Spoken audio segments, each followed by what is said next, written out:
ఈవిడ ఈజిప్టు ప్రజలను గౌరవించింది. ఈజిప్టు భాషను నేర్చుకుంది. ప్రజలతో సన్నిహితంగా మెలిగేది. తనను తాను ఐసిస్ దేవతగా ప్రకటించుకుంది. ప్రజల హృదయాలను గెలుచుకుంది. ఆమె ఒక సాధారణ రాణి కాదు.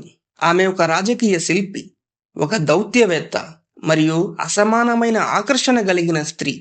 తండ్రి మరణించిన తరువాత క్లియోపాత్రా తన సోదరుడైన టోలమీ 13ని వివాహం చేసుకుని సింహాసనాన్ని అధిష్ఠించింది. అవును, మీరు విన్నది నిజమే. క్లియోపాత్రా తన సొంత సోదరుణ్ణి వివాహం చేసుకుంది.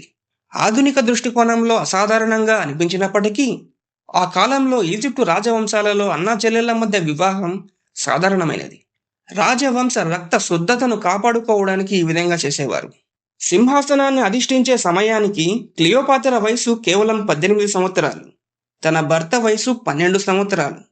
కాలం గడిచే కొద్దీ ఆమె సింహాసనంపై రాజకీయ కుట్రలు ప్రారంభమయ్యాయి. టోలమీ సలహాదారులు ఆమెను బహిష్కరించడానికి ప్రయత్నించారు. దాంతో ఆమె సిరియాకు పారిపోయింది.